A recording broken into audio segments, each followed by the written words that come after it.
Baik, Assalamualaikum warahmatullahi wabarakatuh. Selamat malam, Bapak Ibu semua. Alhamdulillah, malam hari ini kita bisa bertemu, bersilaturahim meskipun secara online. Tema kita pada malam hari ini adalah tentang the secret of quantum energy, gitu ya, tentang rahasia energi kuantum. Mungkin beberapa dari Bapak Ibu semua telah mengikuti materi Kulwa selama 3 hari kemarin di grup Mindset Entrepreneur. Tentu sedikit banyak telah memahami apa yang dimaksudkan dengan energi kuantum yang saya maksudkan, gitu kan? Di dalam materi-materi yang telah yang telah di-share oleh admin ya, 3 hari yang lalu di grup PA, gitu ya. Nah, Bapak dan Ibu semua, saya tulis di sini, saya tegaskan di sini bahwa saya bukan bicara tentang apa yang hanya saya ketahui, tapi saya membicarakan, bercerita, ya mungkin berbicara tentang apa yang saya alami. Bukan hanya saya ketahui dari buku-buku, dari literatur ataupun dari training-training yang lain ya. Tapi saya juga bicara tentang apa yang saya alami dalam kehidupan saya. Ya. Mungkin ya bagi Bapak Ibu yang belum mengenal saya, ini beberapa sejarah gitu ya, beberapa apa namanya perjalanan hidup saya. Jadi saya memang sejak sekolah dulu itu sudah punya keinginan untuk sukses gitu ya. Jadi sejak usia belia sudah membuka berbagai macam bisnis. Mulai tahun 2005 sampai 2019. Gitu ya. Banyak, ada belasan jenis bisnis saya. Di sini ada konveksi, ada rental ya, broker properti, jual beli barang. Bahkan saya pernah jadi kontraktor pengadaan barang juga, kredit card agensi, bisnis kuliner ya. Pernah bekerja juga di Kementerian Sosial ya. Kemudian pernah jadi penyalur tenaga kerja, bisnis transportasi online ya, macam-macam. Jadi ada belasan bisnis yang telah saya lakukan selama kurun waktu kira-kira 13 tahunan ya, 2005 sampai 2019. Nah, tapi memang karena apa namanya? Desain saya bukan bukan dilahirkan di kalangan pengusaha, jadi ya seperti biasa ya, naik turun, bangkrut, banyak utangnya segala macam ya selama kurun waktu itu. Terlihat sukses ya, mudah mudah mengakses uang, mudah mendapatkan uang, tapi juga mudah keluar uangnya dan segala macam. Sehingga dalam belasan tahun itu tidak ada bentuknya, ya. Bahkan cenderung minus secara ekonomi, secara keuangan. Nah, saya mengalami titik balik itu pada tahun 2017. Jadi 2017 saya mengalami kebangkrutan yang luar biasa, ya, miliar ya. Jadi hutang saya miliar, ya, ada dari investor, ada perbankan, ada dari apa BPR, dari koperasi macam-macam ya. Investor, teman-teman itu saya 2017 mengalami fase yang sangat tidak nyaman, ya disitulah titik balik saya. Kemudian tahun 2017 itu saya ikut sebuah kelas, gitu ya. Ikut kelas gurunya dari Bandung, ya. Beliau seorang mentor. Saya belajar tentang energi, tentang pernafasan, tentang meditasi, tentang zikir, tentang apa namanya introspeksi diri lah, gitu ya. Jadi dari situlah kemudian saya mendapatkan jawaban yang sangat jelas bahwa penyebab segala hal yang terjadi dalam kehidupan saya itu adalah diri saya sendiri, gitu ya.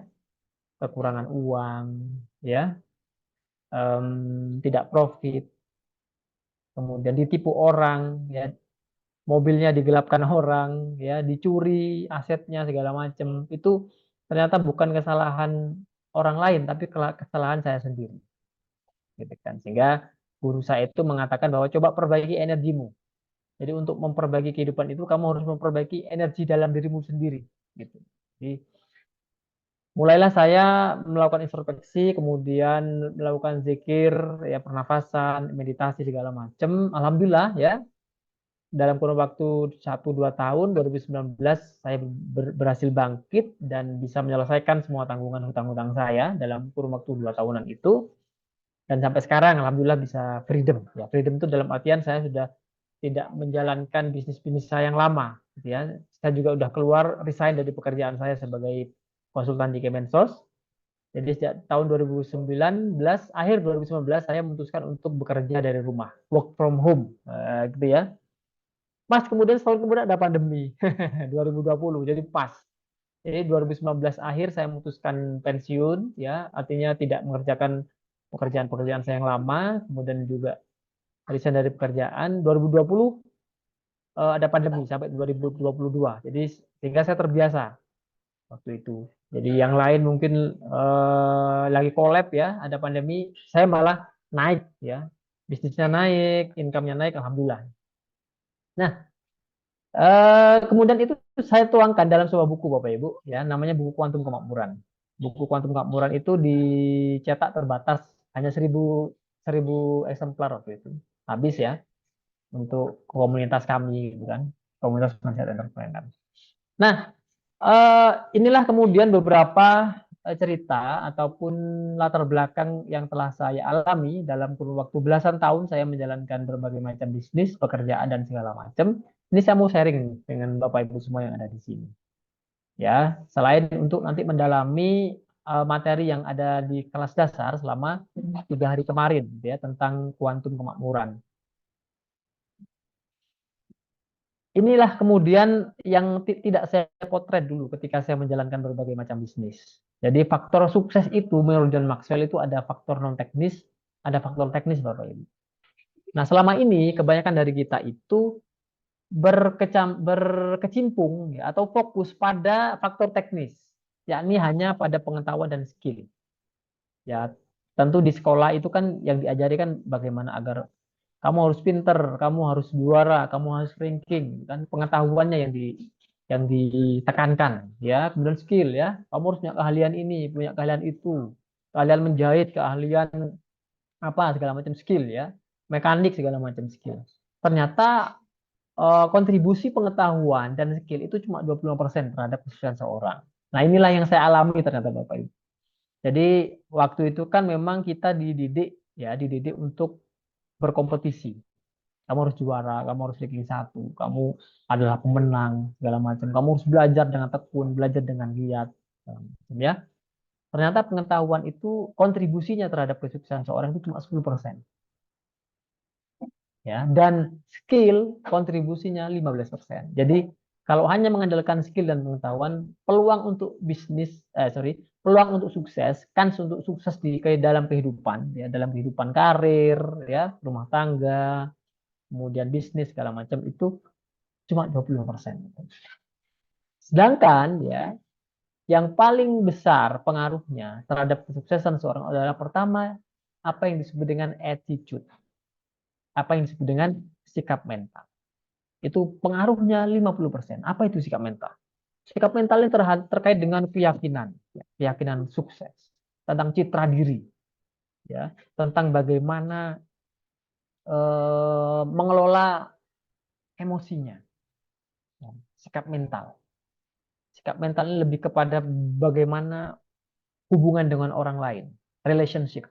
Bagaimana dia berempati, bersimpati, membangun network, membangun trust, kepercayaan kepada orang lain. Itu sebenarnya yang memiliki peran yang sangat besar terhadap kesuksesan seorang yang mencapai 50%. Ya. Kemudian selanjutnya adalah habit atau kebiasaan. Habit ini adalah tindakan yang diulang-ulang akan menjadi kebiasaan. Gitu ya. Jadi habit itu adalah bagaimana sikap kita, perilaku kita, tindakan kita sehari-hari. Itulah yang sebenarnya mengantarkan seorang kepada kesuksesan. Kenapa banyak orang yang tidak sukses? Karena habit tidak mengarah kepada kesuksesan. Kebiasaan sehari-hari, tindakannya sehari-hari, fokus pikirannya itu tidak mengarah kepada kesuksesan. Penuh dengan distraksi, ada sosial media, ya, buka politik, buka konflik-konflik geografis, ya, konflik-konflik negara, segala macam, ya, distraksi, ya, pengganggu dalam fokus seseorang itu banyak sekali hari ini, sehingga habitnya tidak mengarah ke kesuksesan. Nah, inilah yang kemudian saya coba perbaiki pada saat itu, pada tahun 2017 saya coba berusaha memperbaiki sikap mental saya, ya, bagaimana saya harus bertanggung jawab, saya harus punya keyakinan yang kuat, ya, saya harus memiliki apa namanya, empati, mampu mengelola emosi, mampu mengelola pikiran, mampu mengelola fokus. Itulah sebenarnya yang mengantarkan banyak orang kepada kesuksesan, Bapak Ibu. Jadi, orang-orang yang memiliki sikap mental atau attitude dan habit memiliki kans untuk sukses 70%. Tinggal ditambah nanti, skillnya ditambah, pengetahuan ditambah jadi 1%, maka kesuksesan itu akan mudah untuk didapatkan oleh kita, gitu ya, dalam bidang apapun, karir, pekerjaan, ya, bisnis, dan segala macam. Nah, sikap mental itu lebih terkait pada 3 hal, ya, terkait dengan pikiran, ya, mind, ya, bagaimana kita melihat sesuatu. Ya. Ada mata lebah, ada mata lalat, gitu ya. Lebah selalu mencari bunga meskipun dia ada di tempat sampah, sedangkan lalat selalu mencari sampah meskipun berada di taman bunga. Itu namanya mind, pola pikir. Ya, selalu berpikir positif.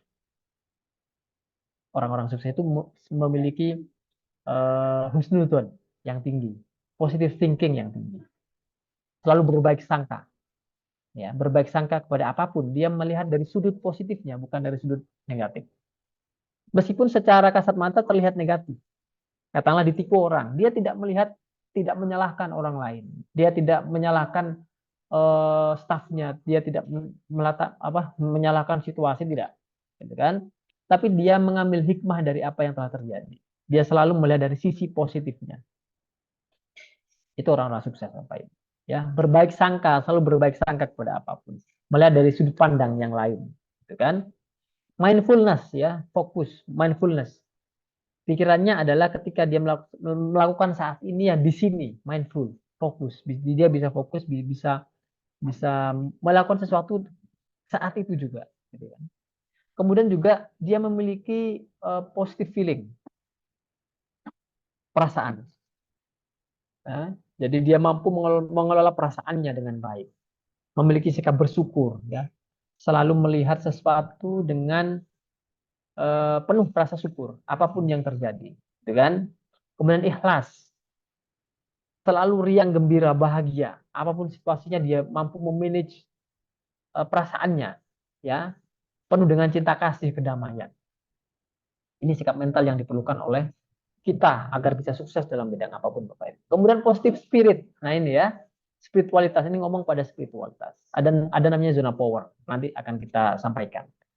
Ada zikir, ada meditasi. Ini kaitannya dengan kuantum yang tadi saya sampaikan, ya, bahwa kuantum artinya kuantum itu adalah sesuatu yang sangat kecil, bahkan tidak terlihat, tapi memiliki pengaruh yang besar terhadap kehidupan seseorang. Nah, itu ya. Kemudian menyesuaikan diri dengan hukum semesta raya, hukum alam bidang mental, ya, hukum keyakinan, hukum konsentrasi, hukum fokus, hukum kesesuaian, ya. Ada 9 atau 12 hukum mental, ya. Kapan-kapan kita perdalam tentang masalah hukum-hukum alam ini. Nah, sikap mental itu menyangkut 3 hal ini, Bapak Ibu. Ya, sikap mental atau attitude itu terkait dengan 3 hal ini, tentang positive thinking atau tentang mind, pikiran, tentang positive feeling, tentang perasaan, dan positive spirit, ya, tentang spiritualitas, tanggung jawab, ya, bisa dipercaya, jujur, itu spiritualitas, ya, disiplin, itu spiritualitas. Itu yang dimiliki oleh orang-orang sukses, memiliki peran 50% terhadap kesuksesan seseorang. Kita akan bicara tentang yang tema kita, Bapak Ibu, ya, tentang energi. Nah, begini Bapak Ibu, ternyata ini mungkin ada sebagian yang akan kaget, Bapak Ibu.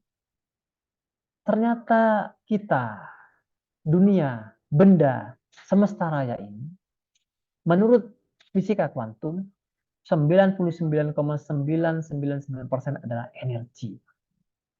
Dan 0,0001 materi. Sederhananya Bapak Ibu, kita ini, ya, tubuh kita ini yang terdiri dari apa? Tubuh, organ, sel, ya, DNA, atom, kemudian apa namanya, kuanta, segala macam. Jadi tubuh fisik kita ini ternyata tersusun dari 99,99% non materi. Jadi tubuh kita ini Bapak Ibu hanya 0,001 materinya. Yang terlihat ini hanya 0, tapi dimensi non fisiknya, dimensi energinya, dimensi kuantumnya itu ternyata 99,9%. Dan itulah yang sangat menentukan terhadap kehidupan kita, kehidupan seseorang, energinya. Kenapa? Ya, karena itu yang dominan. Namun di era yang penuh dengan materialisme, melihat sesuatu hanya secara fisik saja, kita cenderung melihat sesuatu itu dari sisi fisik, ya tidak dari sisi energi. Sehingga seperti yang saya lakukan dulu, saya bisnis macam-macam A, B, C, D, F, G.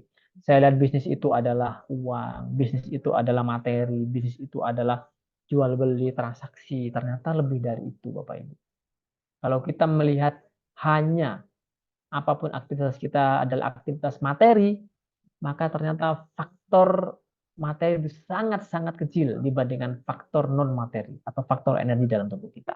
Jadi kalau dimensi material seperti yang ada di dalam ilmu fisika ya Bapak Ibu ya, bahwa benda itu terdiri dari molekul, molekul itu tersusun atas atom, atom itu tersusun atas partikel, ada elektron, ada proton, ada neutron, ya partikel itu tersusun atas kuak lebih kecil lagi. Lebih kecil lagi ada namanya gaya fundamental, ada gaya nuklir, ada gravitasi, ada gelombang elektromagnetik.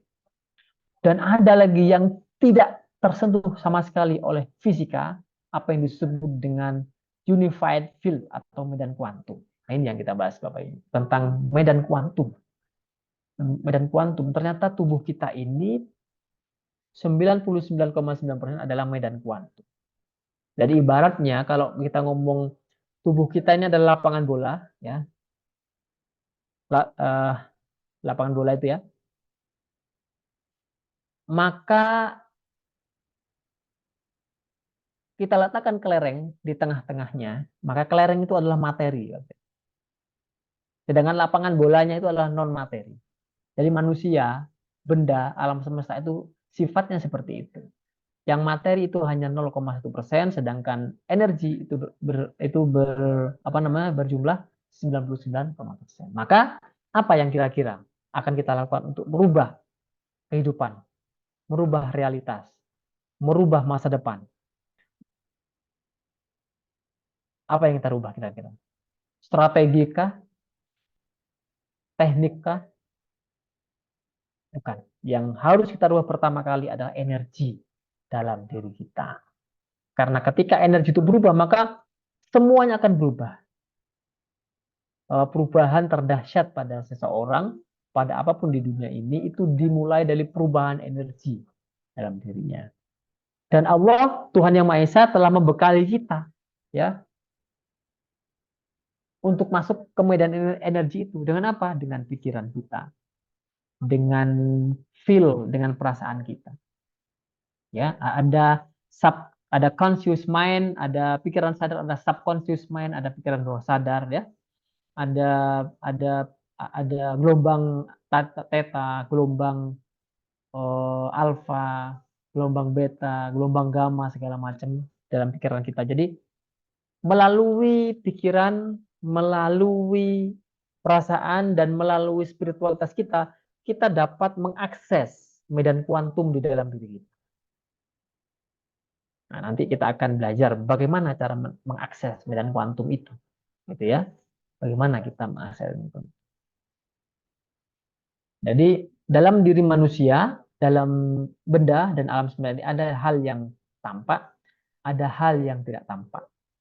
Ya, yang tampak itu adalah ya alam materi, dunia, realitas kita, tubuh kita, organ kita, sel kita itu kelihatan, gitu ya. Mata kita, hidung, telinga, rambut, semuanya, kulit, perut, segala macam, kaki, tangan, semuanya itu adalah sesuatu yang tampak. Tapi ada sesuatu yang tidak tampak di dalam tubuh kita yang disebut dengan energi. Ya, dengan apa? Dengan pikiran kita, dengan perasaan kita, dengan spiritualitas. Dan ternyata peran dari medan kuantum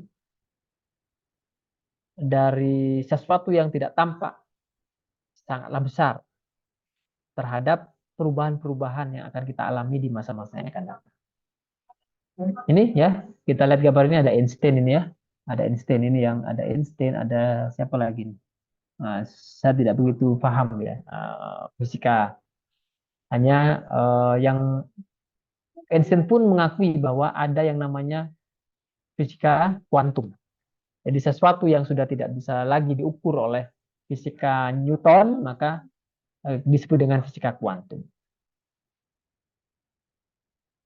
Nah, inilah kemudian rahasia alam semesta itu, Bapak Ibu semua.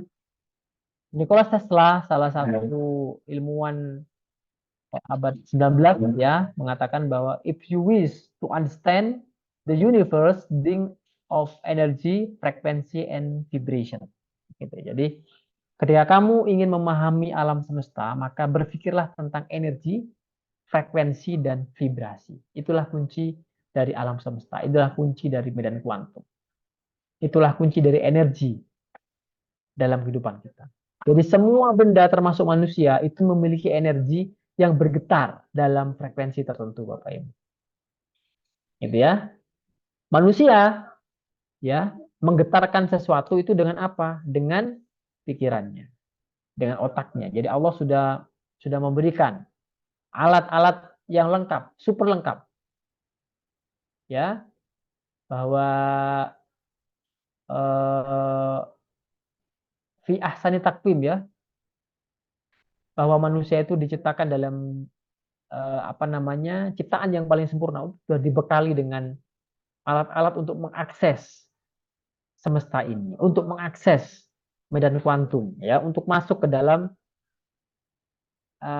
apa namanya energi, gitu ya. Dengan apa? Dengan getaran melalui mind, melalui pikirannya, melalui perasaannya yang ada di jantung ya, dengan spirit atau dengan kesadaran.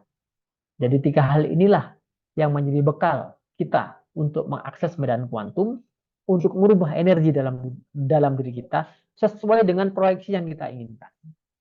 Ya, karena sifat energi itu dia akan bertemu dengan energi yang memiliki kesamaan frekuensi. Ya, jadi ketika uang itu ada ada frekuensinya, kekayaan ada frekuensinya, bangkrut itu ada frekuensinya. Ya, kaya raya itu ada frekuensinya. Penipu ada frekuensinya. Kebahagiaan ada frekuensinya. Susah ada frekuensinya, Mas. Tergantung kita. Kita mau menarik apa ke dalam kehidupan kita dengan pikiran, dengan perasaan kita, dengan spiritualitas kita. Kita mau bisa memilih mau menarik apa ke dalam kehidupan kita. Dengan apa? Dengan bahasa getaran, bahasa vibrasi. Gitu ya, dengan vibrasi. Ketika sudah perasaan kita, pikiran kita, spirit kita bisa mengakses sesuatu, menjangkau frekuensi tertentu, maka itu akan menghadirkan sesuatu yang serupa, sefrekuensi ke dalam kehidupan kita. Jadi mungkin kita semua yang hari ini mungkin hidupnya bahagia, senang, uang mudah datang ke dalam kehidupannya, rumah tangganya bahagia, anak-anaknya soleh-soleh. Berarti melalui pikiran, perasaan, dan spiritnya, dia menarik itu ke dalam kehidupannya. Sebaliknya, kalau di antara kita ada yang ya susah, tidak punya uang, sedih, khawatir, takut, punya utang, banyak utangnya ya, tidak bahagia. Berarti siapa ya sebenarnya yang menarik itu? Kita sendiri, Bapak Ibu. Kita sendiri yang menariknya ke dalam kehidupan. Bukan orang lain, bukan situasi kondisi, bukan pesaing. Kita sendiri yang menarik, baik atau buruk, ya, jelek atau bagus, bahagia atau susah, kaya atau miskin, kesusahan atau keberlimpahan, kitalah yang menariknya ke dalam kehidupan kita sendiri. Dengan apa? dengan getaran, dengan vibrasi yang kita pancarkan. Oke, kita akan belajar tentang bagaimana cara kerjanya bagaimana.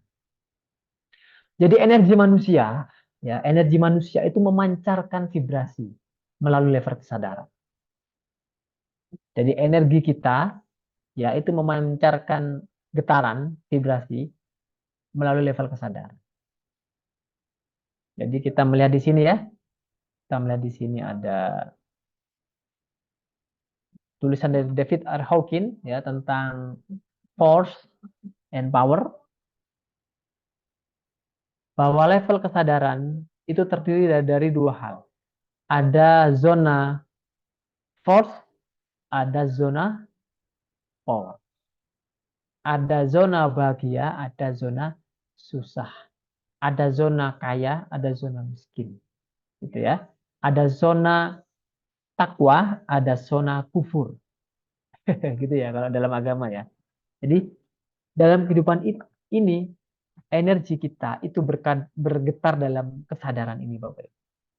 Ketika dalam kehidupan kita yang sering muncul dalam kehidupan kita adalah vibrasi di bawah 200 itu ya. Apa saja? Sering takut, sering khawatir, sering sedih, sering menyalahkan diri sendiri, sering marah, sering khawatir, ya. Maka kita sebenarnya menarik ketidaknyamanan ke dalam kehidupan. Sebaliknya, kalau energi kita, kesadaran kita ada di level 200 ke atas ya, berani, tanggung jawab, bersyukur, cinta kasih, damai, senang, riang, gembira, takwa. Maka yang kita tarik ke dalam kehidupan kita adalah sesuatu yang menyenangkan dalam kehidupan kita. Sesuatu yang bersifat menyenangkan, bahagia, kekayaan, cinta kasih itu ada di zona power, Bapak. Sedangkan kesedihan, tidak punya uang, susah, banyak utangnya, ya, pertengkaran keluarga segala macam. Kenapa? Karena sering ada di zona force, ada di zona kufur, tidak bersyukur, menyalahkan orang lain, ya, iri, dengki, hasut, itu zona power, itu zona force. Maka untuk menarik sesuatu yang baik, menarik sesuatu yang positif ke dalam kehidupan kita, maka kita harus berusaha menaikkan level energi kita ke level bersyukur, senang, riang, gembira, ya, silaturahim, berani, logik, takwa. Itulah yang sebenarnya yang harus kita pancarkan dalam kehidupan kita sehari-hari. Jadi kembali ke diri kita sendiri, Bapak Ibu. Kalau kita memahami bahwa apa yang terjadi di dalam kehidupan kita adalah karena tarikan kita sendiri ke dalam kehidupan kita, maka saatnya kita merubah energi, merubah level kesadaran kita dari level force ke level di atasnya atau level power. Dari zona force ke zona power. Itulah rahasianya.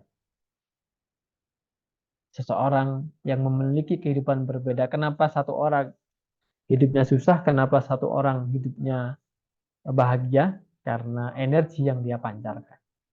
Karena kesadaran yang dia pancarkan. Lanjut.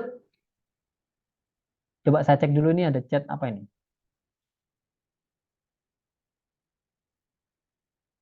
Suaranya nggak keluar. Apa benar suara saya tidak keluar, Bapak Ibu?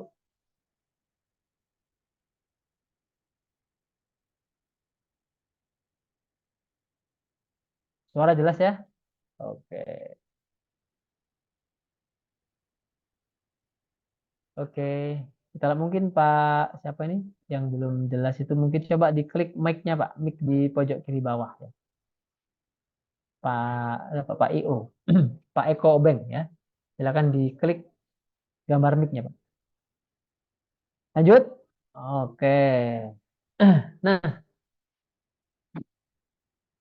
ternyata apa yang diwariskan oleh para para pendahulu kita, ternyata setelah diteliti oleh ilmu pengetahuan, Bapak Ibu ya, ternyata memang di dalam tubuh kita itu ada 7 organ, ya, 7 organ yang memiliki peran yang sangat penting baik secara mental maupun fisik kepada tubuh kita, ya. Jadi kalau di dalam bahasa yoga itu kan ada cakra-cakra itu ya. Dalam bahasa yoga ada cakra-cakra. Tapi ternyata hari ini tuh adalah zaman di mana pengetahuan itu mendukung spiritualitas, gitu ya. Pengetahuan itu membuktikan kebenaran spiritualitas, dan spiritualitas itu juga mendukung apa yang telah disusun oleh apa yang ditemukan oleh ilmu pengetahuan yang disebut dengan spiritual science. Kalau dulu tuh ada perbedaan agama dengan ilmu pengetahuan itu saling bertentangan. Tapi di era sekarang itu agama dan ilmu pengetahuan itu saling saling melengkapi satu sama lain. Ini ada penelitian dari Joe Dispenza ini ya, dari beliau meneliti tentang 7 organ di dalam tubuhnya. Dalam tubuh kita itu ada 7 organ yang memiliki fungsi-fungsi energi, yang memiliki fungsi-fungsi energi tertentu, gitu ya. Ada sexual gland, ada pancreas gland, digestive, ada digestive and pancreas gland ya, ada adrenal gland, ada thymus gland, ada thyroid gland, ada pineal gland, ada pituitary gland. Jadi ada kelenjar yang memiliki fungsi fisik dan mental. Ntar kita kita perjalan, kita perdalam ya. Em, di dalam tubuh kita itu ya ada 7 pusat pusat energi ya. Kalau dari bawah itu ada di ujung tulang ekor itu namanya psikolobus atau flexus ya, psikolobus dasar untuk apa namanya fungsi-fungsi seksualitas, pengendalian diri ya. Kemudian ada lagi di atasnya itu di pankreas. Di pankreas itu eh, apa namanya untuk itu ya, apa namanya tantian ya. Di atasnya lagi ada solar plexus. Solar plexus itu di ulu hati. Itu kelenjar adrenal namanya. Kelenjar adrenal.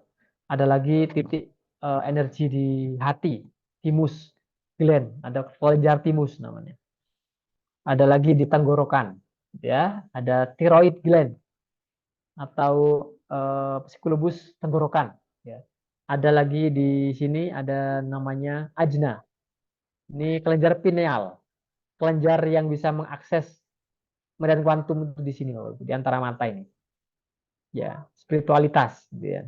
Ada lagi di sini ada pituitary gland atau mahkota, itu lebih kepada kebijaksanaan. Jadi spiritualitas apa namanya leluhur kita, gitu ya, leluhur kita itu ternyata ilmiah, gitu ya, ilmiah. Gitu. Ternyata ilmu pengetahuan mampu membuktikan bahwa 7 titik itu memang ada kelenjar-kelenjar yang memiliki fungsi-fungsi untuk mendukung operasional manusia baik secara mental maupun secara fisik, gitu ya. Jadi ibaratnya seperti ini, Bapak dan Ibu semua ya. Ada 3 komponen di dalam tubuh kita ini yang memiliki energi yang sangat besar. Itu ada di bagian atas. Itu letaknya pikiran, emosi, dan komunikasi ya. Pikiran dan imajinasi. Di sini ada pikiran, ada mulut, ada mata, ya. Kalau panca indera ya. Tapi itu berisi tentang pikiran dan imajinasi, gitu ya. Kemudian di bawahnya lagi itu ada namanya feeling, perasaan, itu ada di kelenjar hati, kelenjar timus. Kemudian yang bagian bawah itu adalah emosi, love and fear, cinta dan ketakutan. Itu ada di bagian bawah. Ada di solar plexus, di ulu hati, ada di pankreas, ya, ada di tantian itu, ada di cakra dasar atau psikologis dasar untuk mengatur seksualitas, kontrol seksualitas dan segala macam. Jadi tubuh kita itu paling tidak terdiri dari 3 hal itu, Bapak Ibu. Pikiran dan imajinasi bagian atas, perasaan atau feeling di bagian tengah di hati, dan emosi di perut. Makanya kalau orang bilang kalau emosi mengendalikan seks itu kan dengan berpuasa. Ini perutnya memang tempatnya emosi, Bapak Ibu. Ya, dengan berpuasa. Memang energi dalam perut itu untuk mengendalikan emosi. Power untuk kekuatan itu ada di perut. Tenaga dalam, olah nafas itu pakai perut kan, pernafasan perut. Nanti apa next kita belajar tentang pernafasannya. Kesehatan itu bisa ditopang dengan mengelola emosi yang ada di perut kita. Jadi emosi itu ada di perut, Bapak Ibu. Emosi. Feeling itu ada di hati, perasaan. Ada di jantung lah ya, tepatnya jantung. Sedangkan pikiran dan imajinasi itu ada di bagian atas. Jadi 7 titik kelenjar atau 7 titik psikologis dalam tubuh kita itu memiliki fungsi-fungsi yang itu ketika dimaksimalkan, dikolaborasikan secara mantap, secara kuat, maka dia akan dapat menghasilkan sesuatu yang luar biasa, sesuatu yang dahsyat, yang disebut dengan energi, power. Ya, energi power tadi yang saya katakan tadi ya. Energy power. Energy power itu ketika semua titik-titik energi dalam tubuh kita itu aktif, berfungsi, ya, dan dapat saling mendukung satu dengan yang lainnya.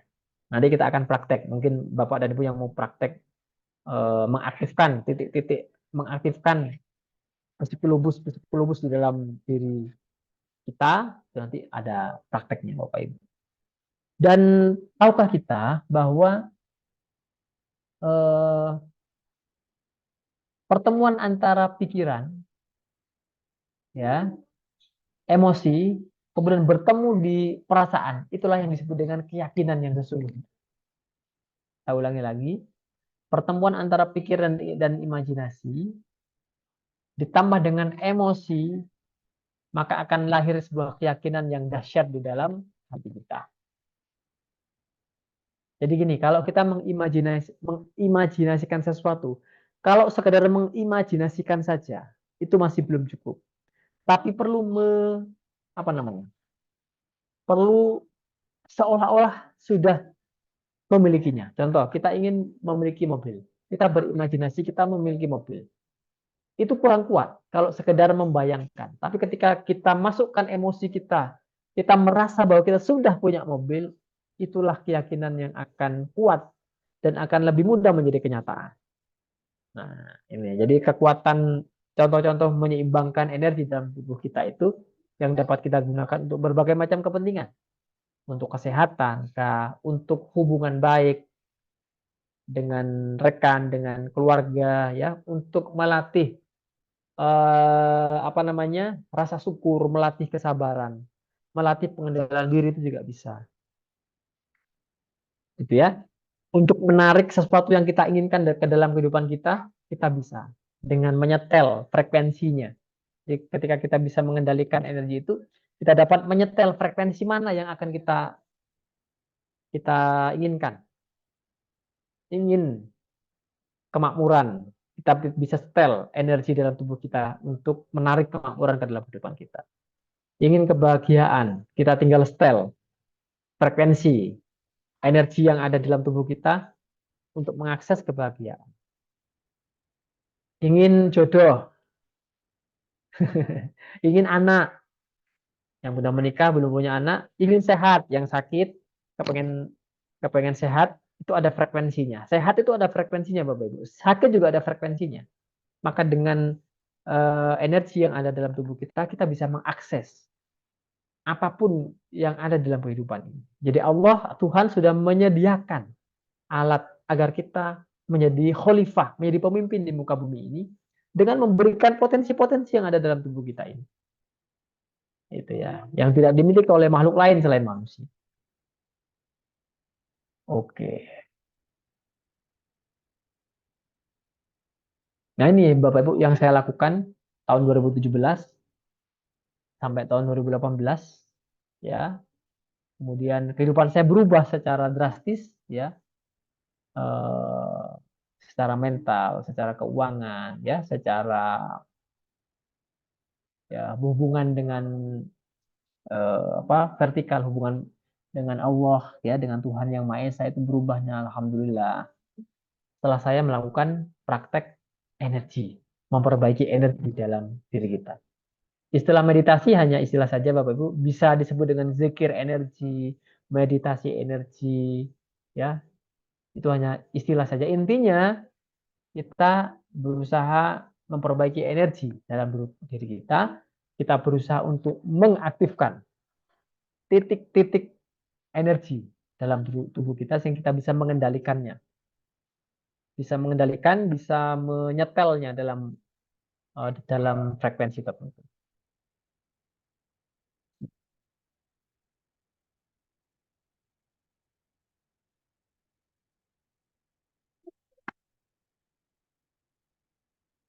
Oke. Ini adalah persiapan meditasi, ya. Silakan dibaca dulu. Bagi Bapak Ibu yang mau praktek meditasi energi, silakan dibaca dulu.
Baik, sudah bisa memahami ya Bapak Ibu ya. Jadi ini persiapan meditasinya itu yang pertama istilah-istilah yang muncul, ya. Ada istilah meridian, ada istilah energi mikro, ya. Ini adalah energi dalam tubuh kita. Ada energi makro, ini energi alam semesta. Ada resonansi, ini menghubungkan psikolobus ya, menghubungkan titik-titik energi itu satu dengan yang lainnya. Ada namanya zikir. Zikir ini istilah dari Islam ya, kami adopsi. Memfokuskan hati mengingat Tuhan dengan terus menyebut nama Tuhan di dalam hati. Ya, sesuai dengan kepercayaan masing-masing. Gitu ya. Jadi ini adalah istilah-istilah nanti yang akan muncul di dalam praktek meditasi itu sendiri. Oke.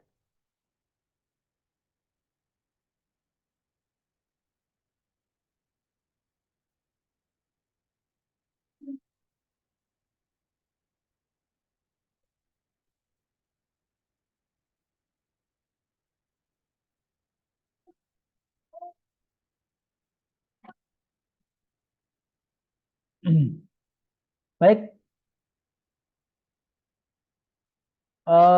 sebelum melakukan meditasi, ya kita bagi Bapak Ibu yang bisa bersila, silakan bisa duduk bersila.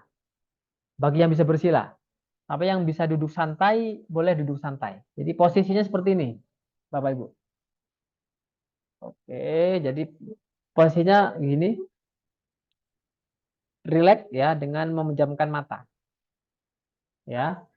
Rileks, fokus pikiran, kemudian nafas, rileks saja seperti biasa.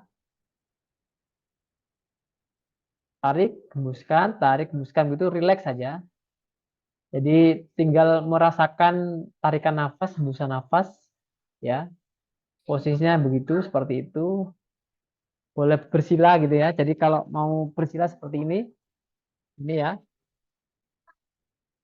Jadi tangan posisi seperti ini,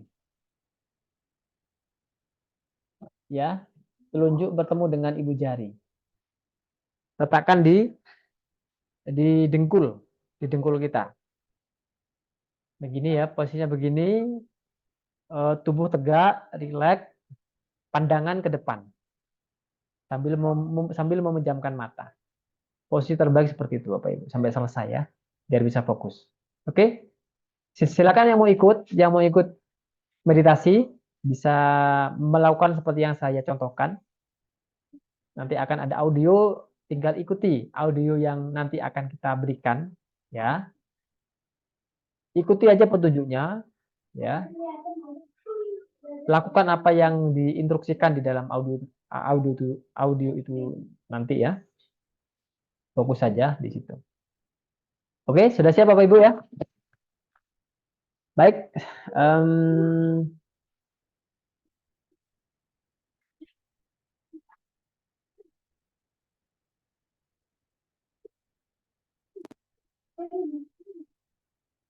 Silakan Bapak Ibu bersiap-siap.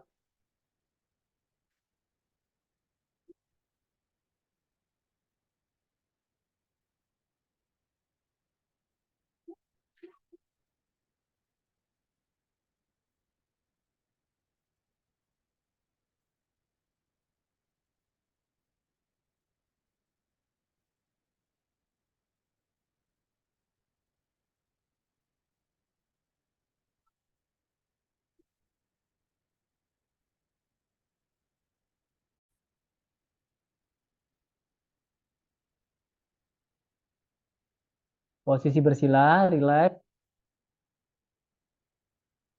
Ibu jari bertemu dengan jari telunjuk, letakkan di atas dengkul, ya. Tatapan ke depan, tubuh tegak rileks, nafas Bapak normal. Ibu, kita akan mulai melakukan aktivasi energi kesehatan dan kesuksesan. Silakan Bapak Ibu mulai duduk bersila, badan tegak, rileks ya.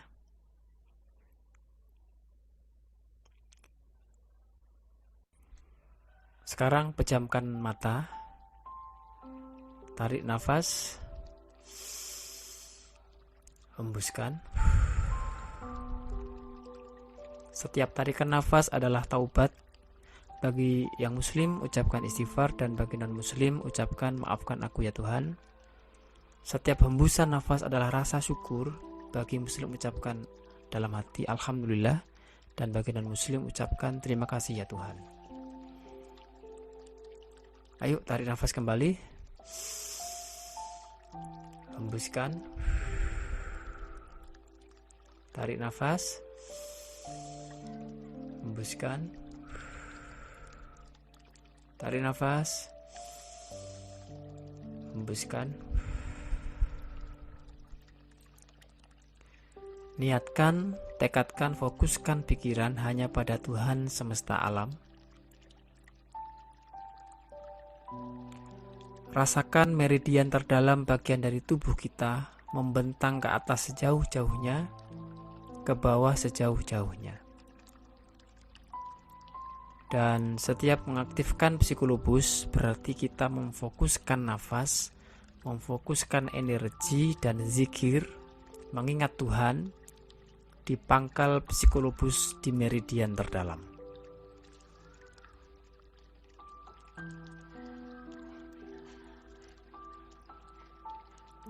Aktifkan psikolobus dasar, rasakan energi, rasakan zikir di psikolobus dasar.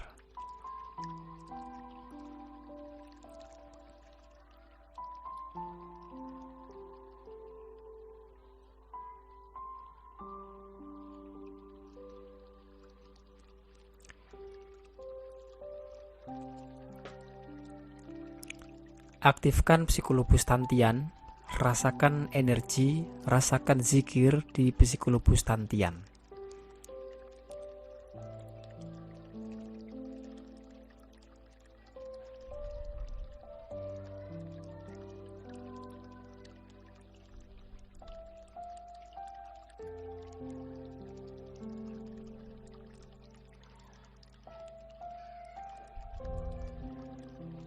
Aktifkan psikolobus solar plexus, rasakan energi zikir di psikolobus solar plexus.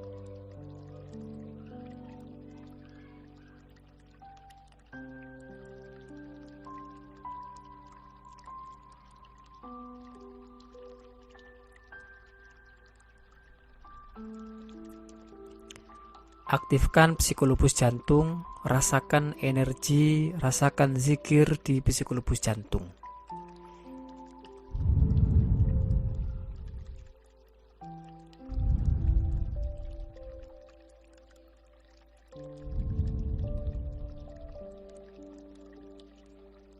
Aktifkan psikolobus tenggorokan, rasakan energi, rasakan zikir di psikolobus tenggorokan.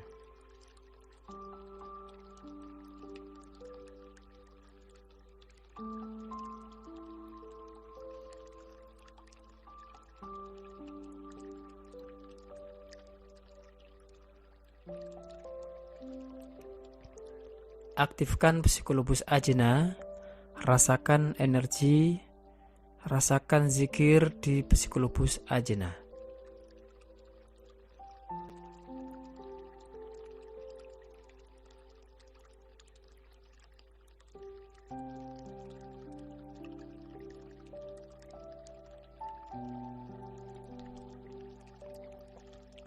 Aktifkan psikolobus mahkota, rasakan energi, rasakan zikir di psikolobus mahkota.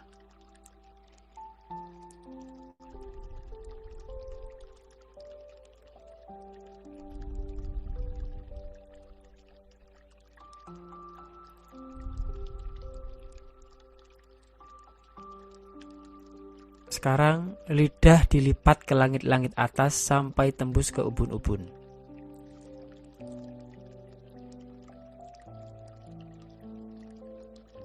Aktifkan psikolobus +1.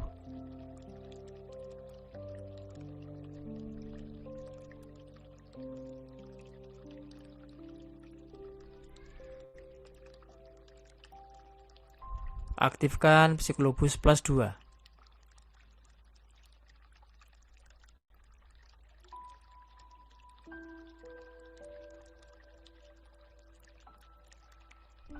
Aktifkan psikolobus +3.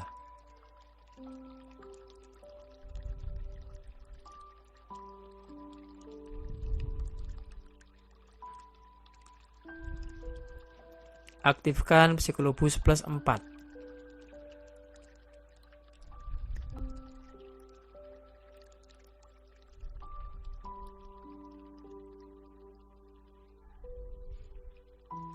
Aktifkan Psikolobus plus 5.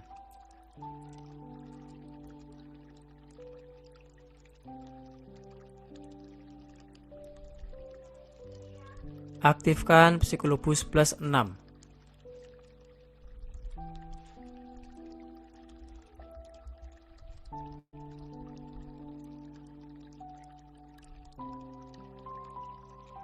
Aktifkan Psikolobus plus 7, niatkan energi plus 7 melebur dengan alam semesta.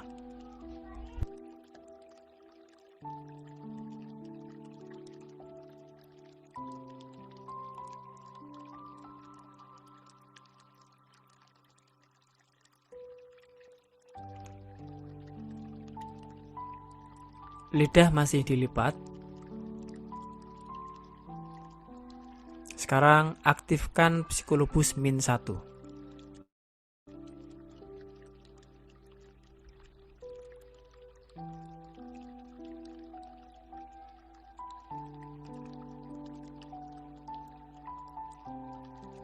Aktifkan Psikolobus min 2.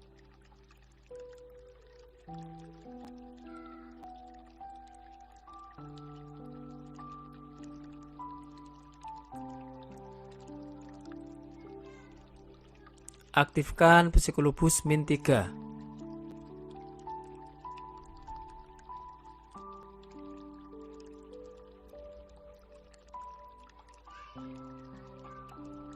Aktifkan Psikolobus min 4.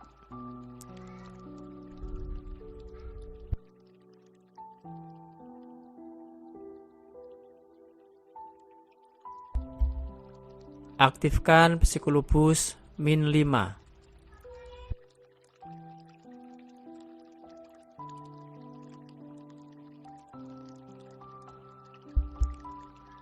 Aktifkan Psikolobus min 6.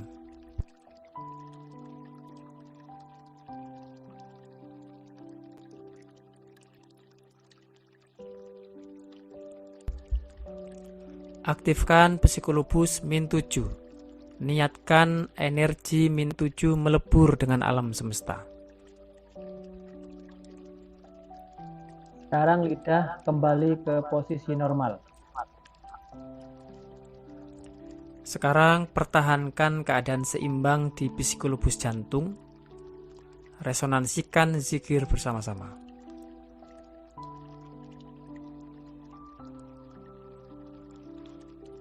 Resonansikan Psikolobus mahkota dengan Psikolobus dasar.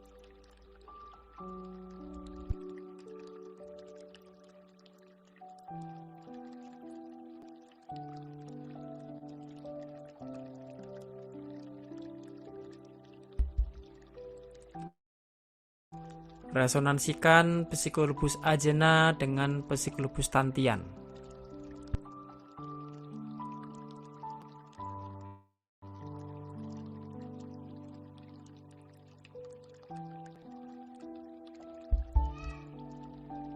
Resonansikan Psikolobus tenggorokan dengan Psikolobus solar plexus.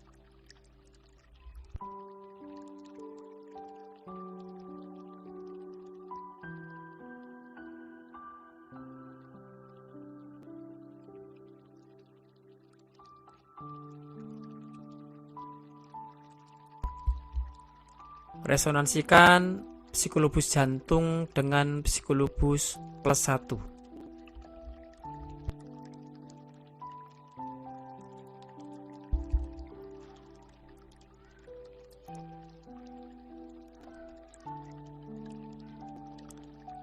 Resonansikan Psikolobus plus 1 dengan Psikolobus min 1.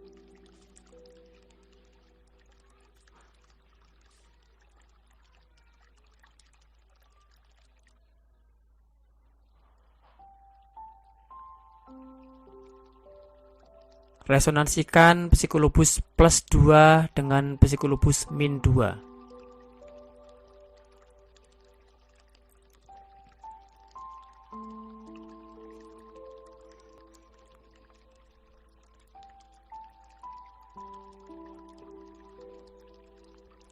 Resonansikan Psikolobus plus 3 dengan Psikolobus min 3.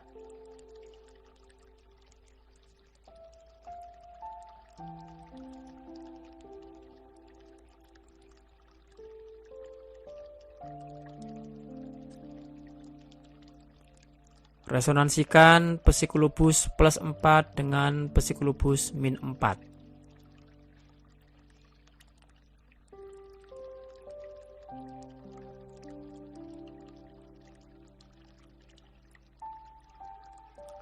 Resonansikan psikolobus plus 5 dengan psikolobus min 5.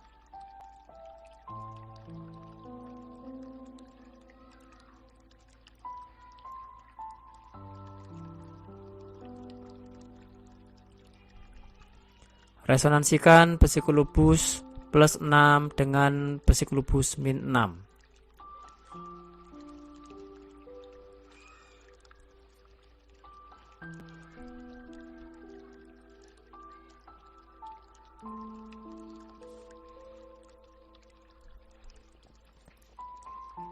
Resonansikan psikolobus plus 7 dengan psikolobus min 7.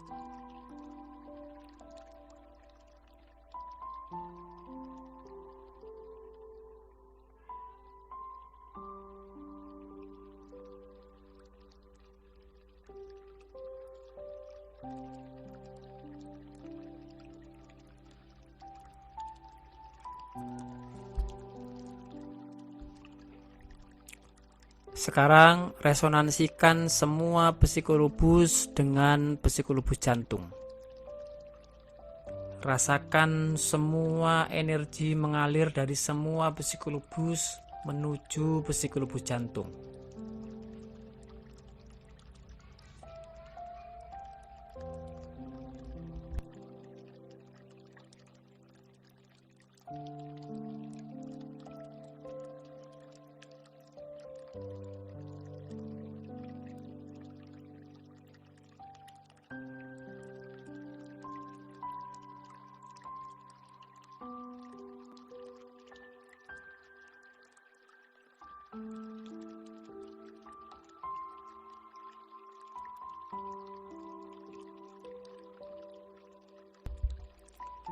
Setiap tarikan nafas kita adalah zikir.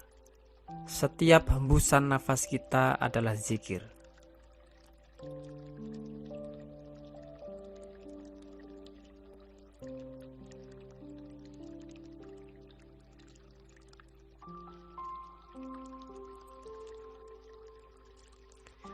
Rasakan, kini kita menjadi medan energi yang berpusat di jantung.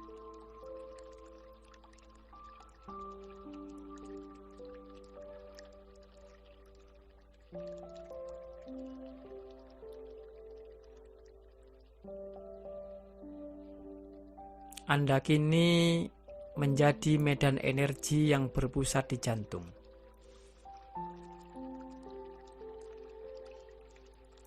Sekarang perluas medan energi Anda.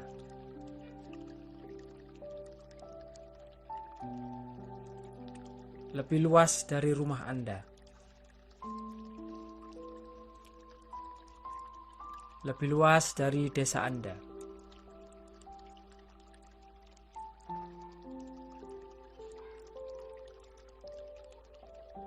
Lebih luas dari kecamatan Anda.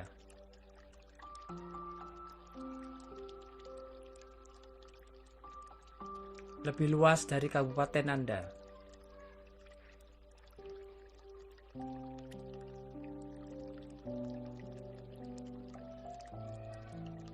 Lebih luas dari provinsi Anda.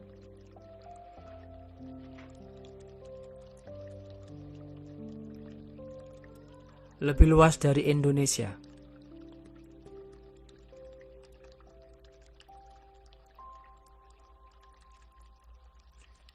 Energi Anda semakin luas, lebih luas dari Asia.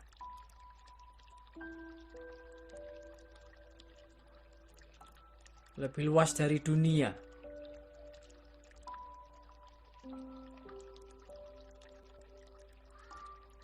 Lebih luas dari tata surya. Lebih luas dari galaksi. Lebih luas dari seluruh alam semesta.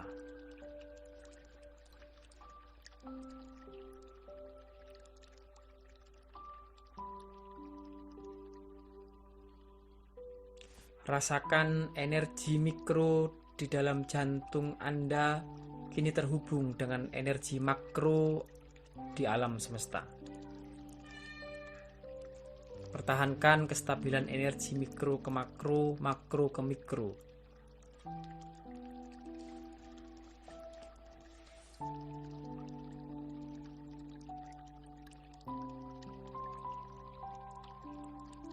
Pertahankan tarikan nafas dan hembusan nafas adalah zikir.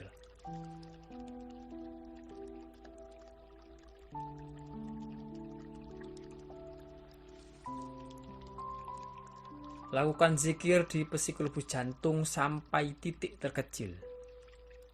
Maksimalkan makro dan mikro bersama-sama.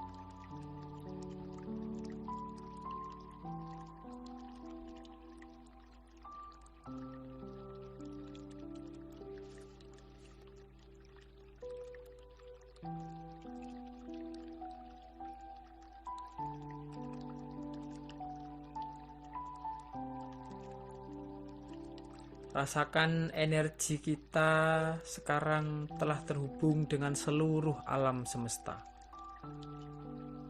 Tarik makro ke mikro, mikro ke makro.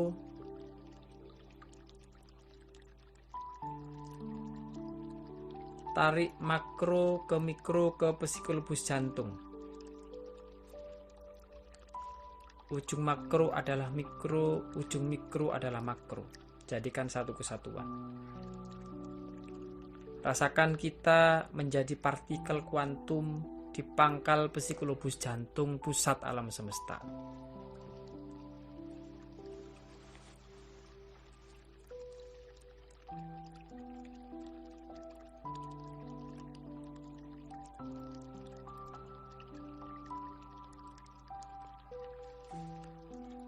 Proyeksikan energi dari psikolobus jantung ke sumsum tulang ekor.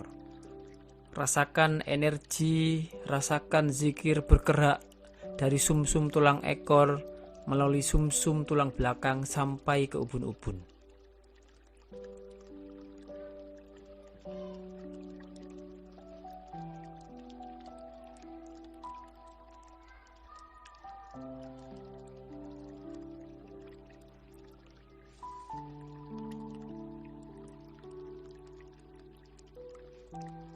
Tekadkan, serahkan, pasrahkan hidup dan mati kita kepada sumber energi terbesar di alam semesta, yaitu Tuhan Yang Maha Esa.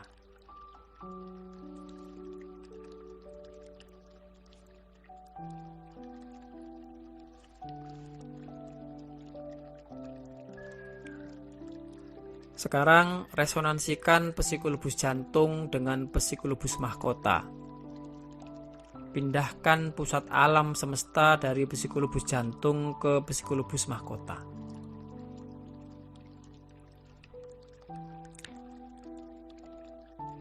Rasakan kita menjadi partikel kuantum di psikolobus mahkota, pusat alam semesta. Leburkan energi dari psikolobus mahkota ke alam semesta. Pasrahkan, ikhlaskan, diri bagian dari alam, alam bagian dari diri, terima respon dari alam. Pasif, pasrah.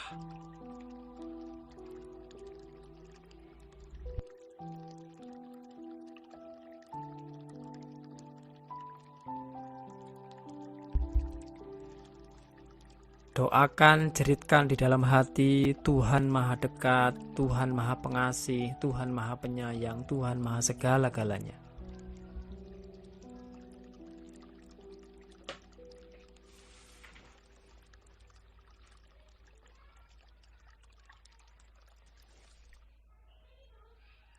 Sekarang pindahkan energi dari psikolobus mahkota, dorong sejauh-jauhnya melalui psikolobus ajna. Leburkan energi zikir ke alam semesta, bumi lingkungan kita, harmonisasi kedamaian, ketenangan, keselamatan, kebahagiaan, kesehatan, dan kesejahteraan.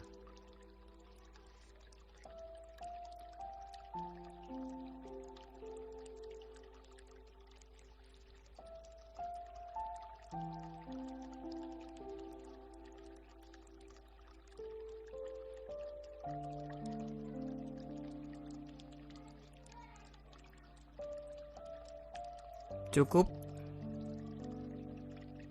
rasakan semua pusat energi Anda. Silakan buka mata Anda.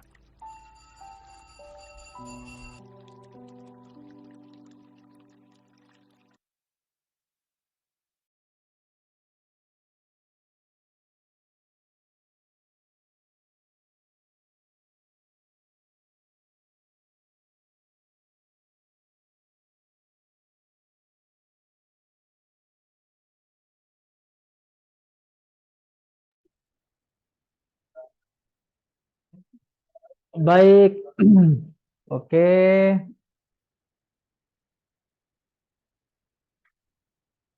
Gimana perasaannya Bapak Ibu setelah mengikuti sesi meditasi?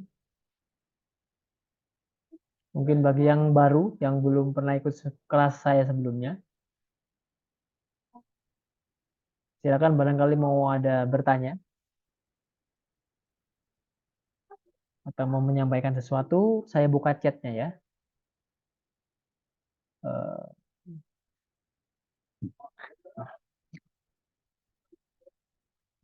Oke,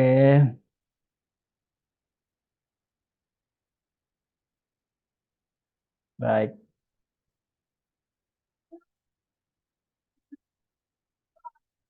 Ada mau bertanya malam ini sebelum kita akhiri? Ini ada waktu 15 menit ya, 12 menit. Mohon diulang gambar yang plus dan minus belum jelas. Oke, gambar yang tadi ya.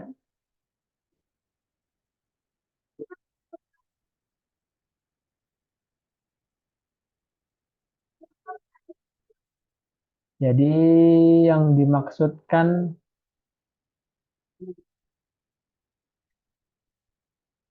ini ya, ini yang disebut 7 titik tadi ya. Psikolobus dari bawah, psikolobus dasar, psikolobus tangan, psikolobus solar plexus, jantung, tenggorokan, ajena, dan mahkota. Ini tadi mikrokosmos namanya ya. Energi dalam diri kita namanya mikro. Kalau energi yang semesta itu namanya makrokosmos. Ada 7 lapis langit, kita gambarkan dengan tujuh lapis langit dengan 7 lapis bumi. Nah, plus satu itu, plus satu sampai plus 7 itu 7 lapis langit, min satu, min 7, 7 lapis bumi. Gitu ya. Gambarnya seperti itu. Kalau digambarkan itu mungkin seperti ini. Sebentar saya cari di materi energi kuantum itu ada. Gambarnya maksudnya ya. Jadi energi plus satu ini sebentar.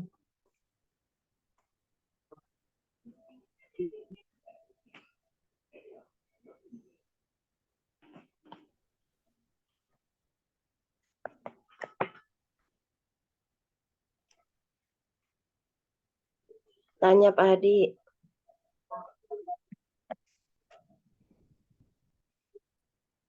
Oh iya, monggo silakan. Iya, Assalamualaikum warahmatullahi wabarakatuh.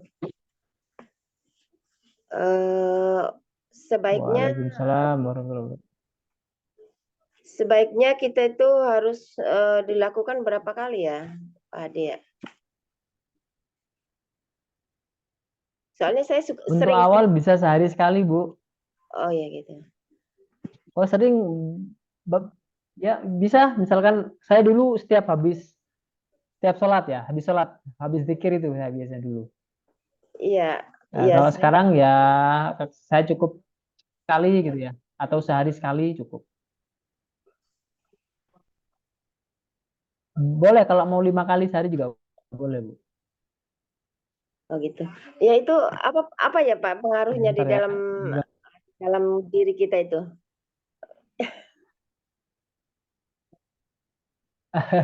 Ya, jadi secara ilmiah gini, Bu. Jadi kita itu pertama mengaktifkan kelenjar-kelenjar dalam tubuh kita ya, secara biologis.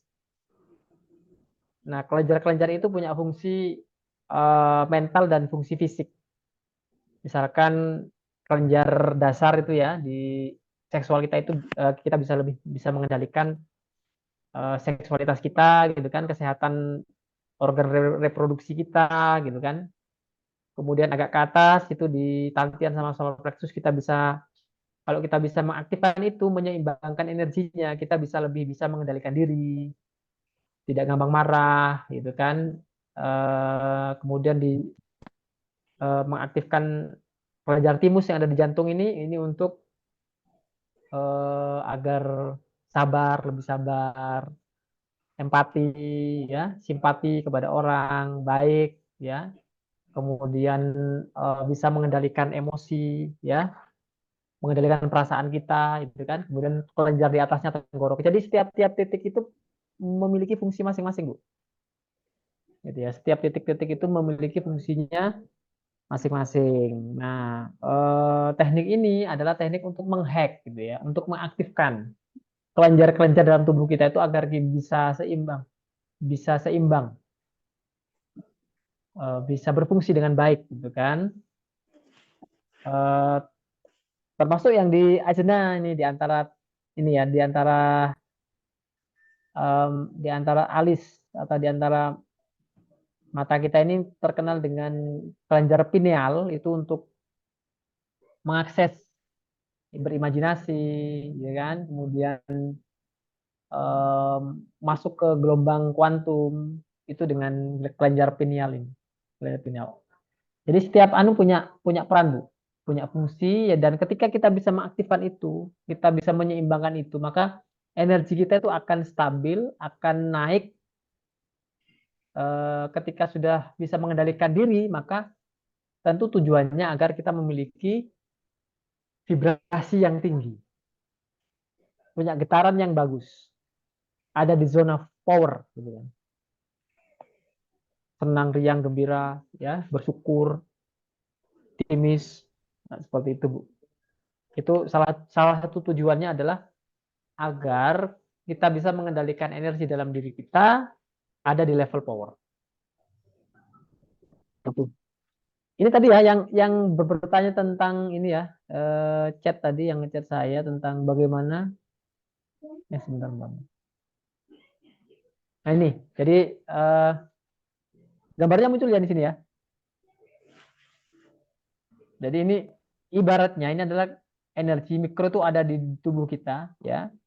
Kemudian energi semesta itu disebut dengan energi makro, ya. Di atas kita itu ada 7 lapis langit, di bawah kita itu ada 7 lapis bumi. Ya, kita ibaratkan seperti itu. Nah, ini untuk mengakses medan kuantum di dalam diri kita dan mengakses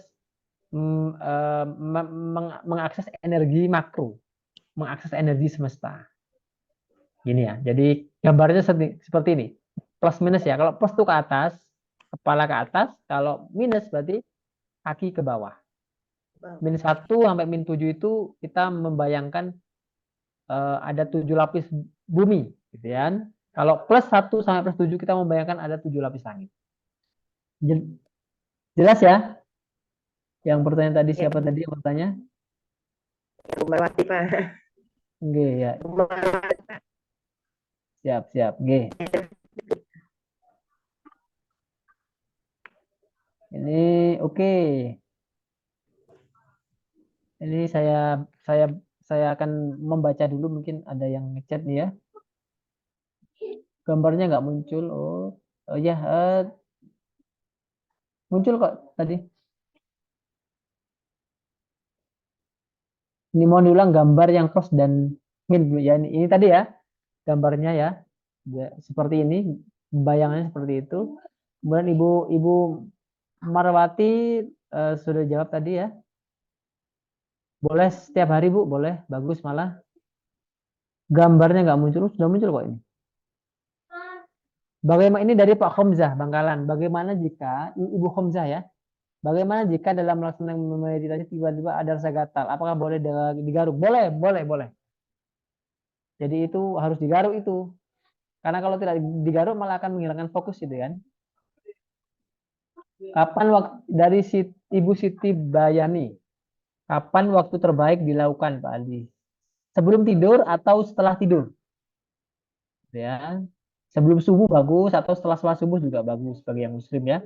Pagi hari atau sebelum tidur. Jadi ketika hening, tidak ada gangguan, tidak ada distraksi ya. sehingga kita bisa menyelesaikannya. Dan perlu diingat nanti kalau sudah hafal langkah-langkahnya tidak perlu dipandu dengan audio ya. Tinggal kita berinisiasi sendiri.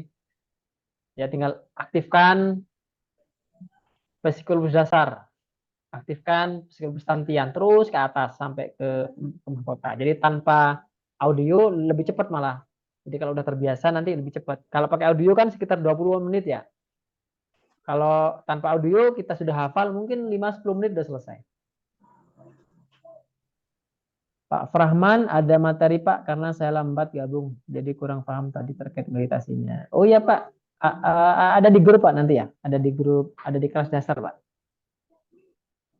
Ibu Rosyati, izin bertanya ketika saya tadi meditasi, yang saya rasakan bercampur aduk, apakah reaksi seperti itu baik atau gimana Pak? Ya biasa Bu, ya untuk pertama kali biasa. Jadi mungkin tidak fokus ya, terus ada gangguan-gangguan ya. Memang perlu belajar ya. Tidak bisa sekali melakukan meditasi bisa merasakan atau mendapatkan hasil ya.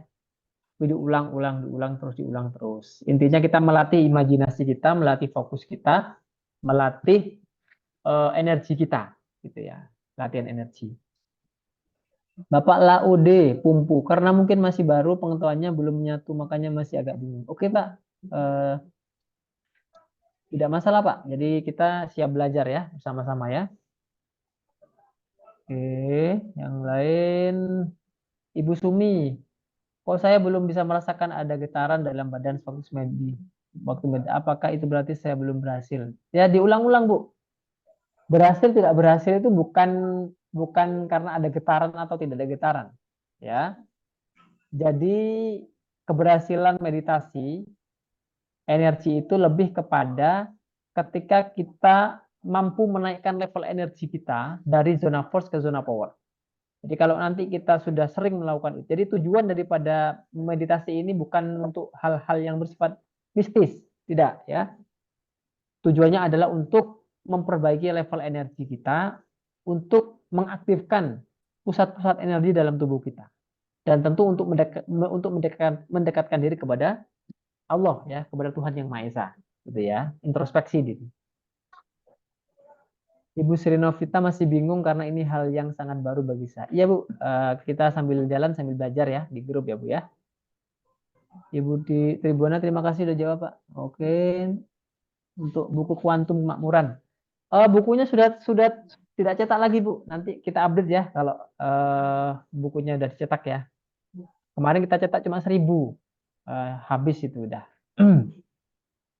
Ibu Tribuana Kusuma Wardani. Oke, terima kasih Bu Ibu Ana. Oke, baik, sudah jelas. Saya cuma dengerin kok badan lesu banget sama Pak. Bisa jadi ngantuk, bisa jadi lapar ya, bisa jadi kalau hanya mendengarkan ya. Jadi memang harus masuk ya ke dalam. Ibaratnya kita berlatih melatih pikiran kita agar fokus, melatih perasaan kita agar bisa merasakan, melatih spiritual kita, gitu ya.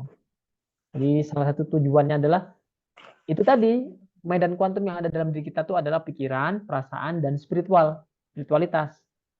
Maka untuk masuk medan kuantum kita harus melatih ketiga hal itu dengan imajinasi, dengan merasakan, berusaha merasakan, ya. Jadi kan katakanlah ini kan hal-hal yang bersifat non fisik. Katakanlah gini, aktifkan psikologis dasar. Ya, memang secara fisik ada di sini kan, di tulang ekor bawah gitu kan. Tapi kan kita membayangkan saja, berimajinasi saja. Nah, itu namanya melatih imajinasi kita. Kita berimajinasi seakan-akan kita niatkan aktifkan psikologis dasar. Jadi imajinasi. Karena medan kuantum itu hanya bisa diakses dengan imajinasi. Di sesuatu yang non fisik itu bisa didekati dengan sesuatu yang bersifat non fisik, ya. Karena medan kuantum itu adalah medan non fisik, maka kita menggunakan pikiran, menggunakan imajinasi, menggunakan perasaan kita untuk mengakses itu. Dan itu perlu latihan. Tidak langsung bisa gitu kan, tidak langsung bisa. Tapi kalau Anda tertarik bisa dipraktekkan. Ntar ada kita kasih audionya ya di grup ya. Oke. Apakah bisa menyembuhkan penyakit dengan meditasi? Husnudzon bisa, ya. Husnudzon bisa. Jadi kan penyakit itu kan pada dasarnya kan seringkali karena pikiran kita juga, ya. Bahwa saya katakan tadi bahwa penyakit itu ada frekuensinya, sehat juga ada frekuensinya. Jadi mungkin adanya penyakit karena kita mengakses medan energi sakit selama ini. Agar sehat, maka kita harus mengakses medan energi sehat dengan menaikkan energi dalam tubuh kita. Jadi nanti ketika sudah aktif, sudah pusat energi kita aktif, kita niatkan ya, kita niatkan kita komunikasi sama yang sama penyakit kita, ya. Kita niatkan minta pertolongan Allah untuk kesembuhan kita, untuk kesehatan kita. Tentu harus ditopang dengan ikhtiar-ikhtiar ya fisik ya, pola makannya dijaga, gaya hidupnya dirubah ya. Jadi untuk kesembuhan itu perlu mentalitas dan apa namanya dan fisik, gitu ya. Dimulai dengan kita berhusnudzon bahwa penyakit juga bisa kita sembuhkan dengan diri kita. Self healing, ada yang disebut dengan self healing, penyembuhan diri, ya, dengan penyembuhan diri. Berapa lama meditasinya? Kalau dengan panduan itu sekitar 22 menit. Kalau sudah hafal itu 5 menit 10 menit sudah selesai. Gitu ya. Kalau udah terbiasa, saya 5 menit sudah selesai. Kalau saya misalkan melakukan meditasi, saya 5 menit bisa selesai. Tapi untuk sementara pakai audio dulu, biar hafal tahapannya. Karena ini kan ibaratnya ada auratnya ya. Ada syarat rukunnya istilahnya ya. Ada tahapannya. Gitu. Oke, baik. Oke.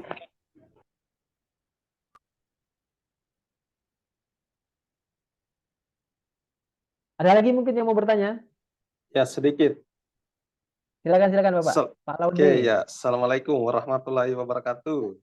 Waalaikumsalam Ya. warahmatullahi wabarakatuh. Silakan Bapak. Salam kenal Pak Mahdi. Saya Laude Pumpu dari orang Sulawesi tapi di Sumatera sekarang. Oke, salam Ya, kenal Bapak Laude. ya, sebelumnya terima kasih atas ilmunya. Mudah-mudahan ini berkah dan kemudian mendapatkan Amin, balasan amin, amin. dari Allah Subhanahu wa taala. Amin, Nah, amin. tadi kan memulai meditasi menarik nafas kalau kita yang muslim dengan mengucapkan istighfar dan kemudian mengeluarkan itu dengan kalimat Allah. Nah, apakah dari awal sampai akhir itu diucapkan dan Iya.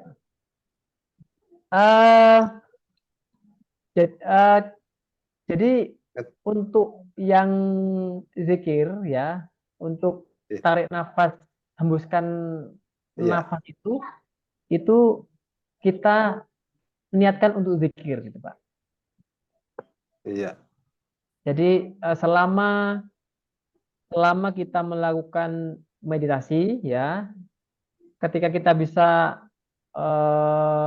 merasakan zikir dalam setiap tarikan dan hembusan nafas kita, itu malah kualitasnya bagus. Kenapa? Karena kan kita di saat tarik nafas dan menghembuskan nafas kan kita juga mengimajinasikan, meniatkan ya untuk mengaktifkan psikologis itu kan. Jadi sejak awal katakanlah meniatkan untuk mengaktifkan psikologis dasar hingga psikologis mahkota, itu kan butuh konsentrasi. Ya, butuh konsentrasi. Tapi ketika katakanlah kita belum bisa untuk fokus kepada dua hal itu, maka lebih diutamakan kita melakukan zikir itu hanya di awal-awal saja ya. Selanjutnya kita fokus kepada tahapannya atau pepanduan yang telah saya buat. Tapi kalau Bapak bisa melakukan kedua-duanya, sadar nafas ya. Jadi itu istilahnya zikir nafas, Pak. Ketika Bapak Laude bisa melakukan dua-duanya, bisa melakukan zikir nafas dan bisa bisa fokus juga pada aktivasi psikologis dalam diri kita, maka itu akan lebih baik. Gitu ya, Pak. Tapi Baik, kalau terima kalau belum bisa melakukan zikir nafas, ya tetap nafas seperti biasa saja. Yang penting merasakan nafas, rileks, ya rileks saja seperti bernafas seperti biasanya. Ya, kemudian tetap fokus kepada meniatkannya itu, Pak. Karena yang paling penting itu kan niatkan itu. Niat mengaktifkan psikologis itu yang menjadi tujuan kita. Jadi kita ini meniatkan ikhtiar ya minta pada Tuhan Yang Maha Esa agar diaktifkan energi-energi dalam tubuh kita itu ya diaktifkan sehingga energi itu akan aktif sehingga kehidupan kita bisa menjadi seimbang ya antara spiritualitas kita, emosi kita, perasaan kita, pikiran kita itu akan seimbang dan kita akan terlatih Pak nanti Pak untuk dapat mengakses gelombang-gelombang yang kita inginkan nantinya. Tapi itu perlu perlu ini Pak, perlu latihan.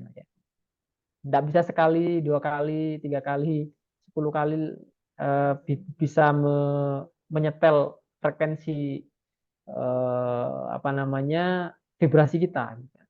Perlu dilakukan berkali-kali. Itu ya Pak Ode ya, Pak Laude ya. Oke, baik, terima kasih. Ya, sama-sama Pak.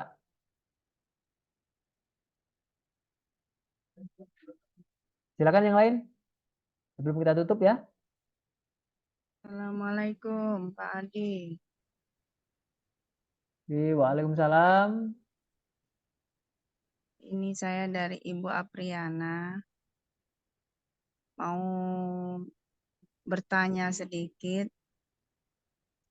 Alhamdulillah kalau zikir itu saya udah pernah, bukan sudah pernah, sampai saat ini sudah menjalankan zikir setelah sholat itu.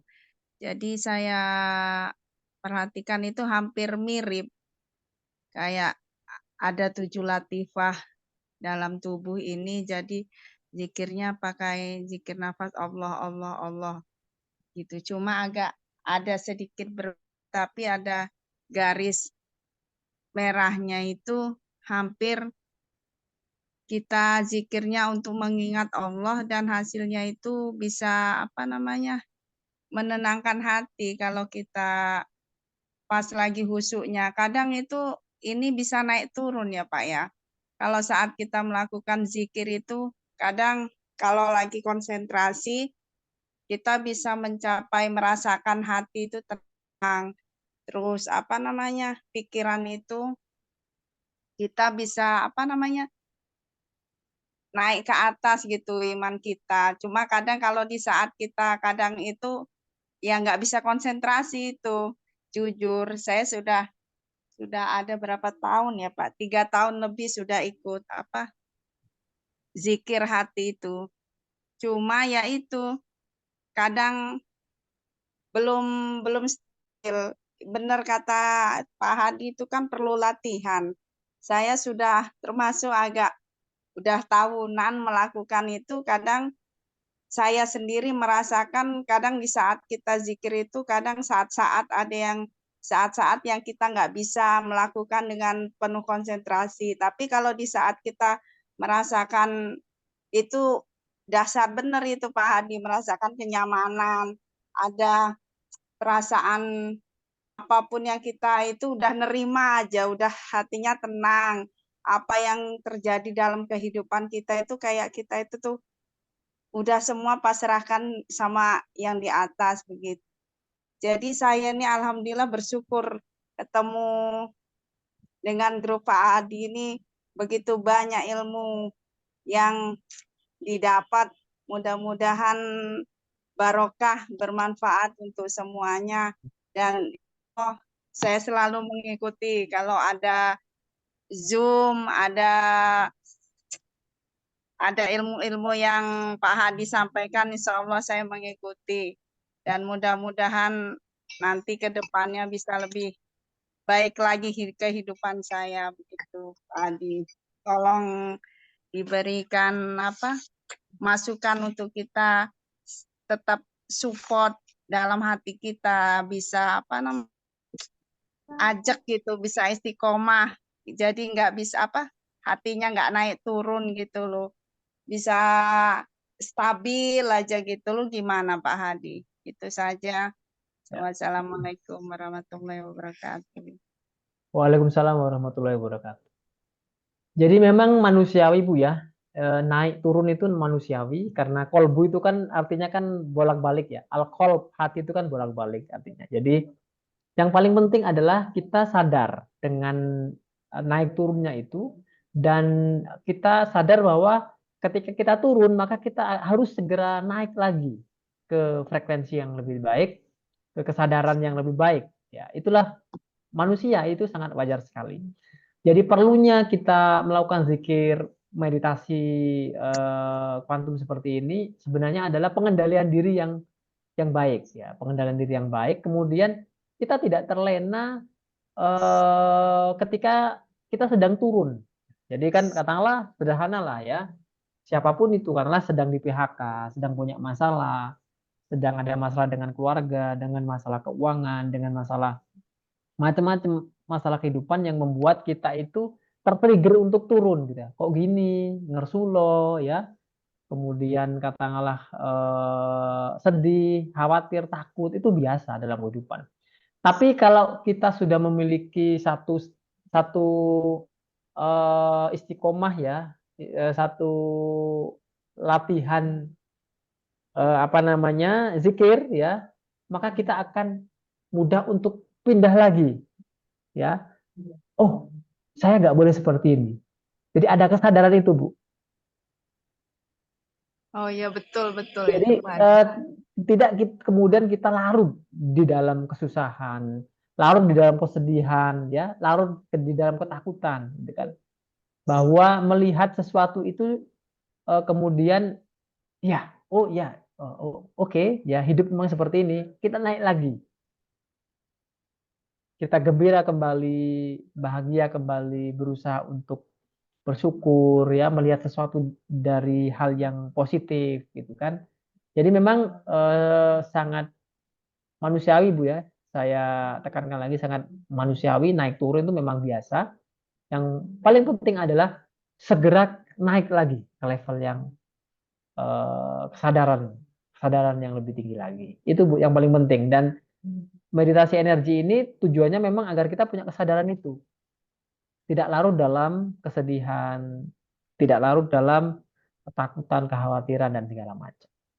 Segera naik lagi ke level yang lebih tinggi karena vibrasi itu, vibrasi dominan yang kita pancarkan itu akan menarik sesuatu yang serupa dengan yang kita getarkan, gitu ya. Kalau kita larut dalam kesedihan, ya, ketakutan, kekhawatiran, ya yang itu yang akan datang ke dalam kehidupan kita. Susah, ya, masalah, sakit, itu yang akan semakin datang kalau kita larut di situ. Kenapa? Yang kita getarkan itu kepada semesta. Itu doa yang paling kuat. Ya, doa yang paling kuat itu adalah merasakan, gitu. Karena indadoni abdibi gitu ya, kalau kata bahasa orang Islam ya, saya tergantung prasangka saya gitu. Jadi getaran kita itu menarik apa yang kita yang serupa. Kalau yang kita getarkan selalu bersyukur, selalu senang, riang, gembira, ya, maka energi itu yang datang itu kepada kita ya kesenangan, kebahagiaan, cinta kasih, rumah tangga yang harmonis, keuangan yang bagus, ya. Itu yang itulah pentingnya kita harus selalu berada di zona power. Begitu ya Ibu Apriana ya. Oh iya, Makasih terima sharingnya kasih. Ibu. Ya, sama-sama. Oke, baik. Karena sudah malam ya, kita akhiri Bapak Ibu semua. mudah-mudahan ada manfaatnya. Nanti kita bisa apa namanya, kita besok kita lanjutkan materinya di kelas Mindset Entrepreneur. Nanti mungkin Mbak Alia nanti akan mengisi materi ya di kelas Mindset Entrepreneur. Oke, terima kasih Bapak Ibu. Sampai ketemu lagi di Zoom yang akan datang. Tentu dengan tema yang lebih menarik lagi. Pengetahuan-pengetahuan baru dan ilmu-ilmu baru yang bisa kita dapatkan. Oke, salam sukses untuk Bapak Ibu semua. Assalamualaikum warahmatullahi wabarakatuh. Selamat malam. Waalaikumsalam warahmatullahi wabarakatuh. Waalaikumsalam warahmatullahi wabarakatuh. Selamat